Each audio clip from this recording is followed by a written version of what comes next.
قرعة الدور ربع نهائي من دوري أبطال أوروبا. يومية ماركا توقفت عند المواجهة المرتقبة بين حامل اللقب ريال مدريد وبايرن ميونخ الذي يعد من الفرق المرشحة للظفر بنسخة 2017. الصحيفة المدريدية كتبت أن المباراة لها خاصية بالنسبة للإيطالي كارلو أنشيلوتي مدرب الفريق البافاري بحكم مساهمته في إنجاز الفريق الملكي عندما أحرز اللقب الأوروبي للمرة العاشرة في تاريخه. ورغم هذه الذكرى الرائعة فإن أنشيلوتي يتطلع للنجاح في مهمته مع البايرن والصعود به إلى المشهد الختامي في كارديف.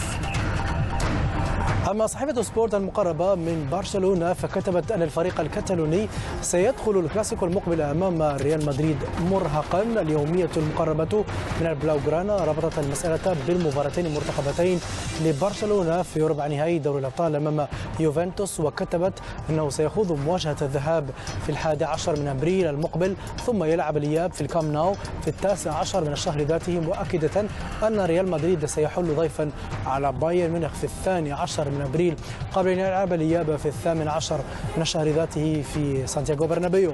واعتبرت سبورت أن برمجة مباريات الدوري الربع النهائي لم تكن في مصلحة برشلونة لأن ريال مدريد سيستفيد من يوم راحة إضافي قبل موقعة الكلاسيكو.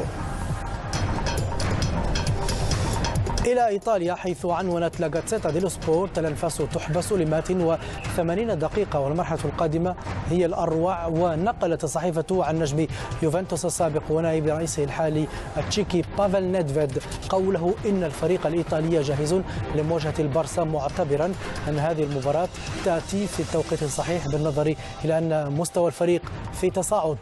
كما نقلت عن مدرب الفريق ماسيميليانو أليغري قوله إن الملاعب الأجمل هي مباريات الأبطال، هي تشامبيونز ليج، سنكون حاضرين.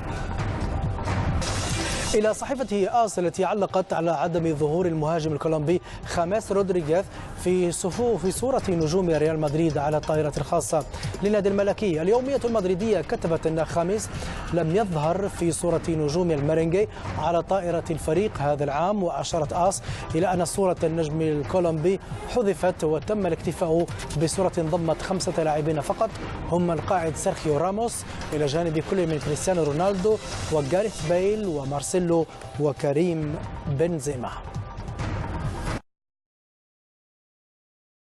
ندعوكم إلى الاشتراك بالقناة الاحتياطية على الرابط الموجود أسفل الشاشة، هكذا ستتسنى لنا المواصلة في تقديم الأروع.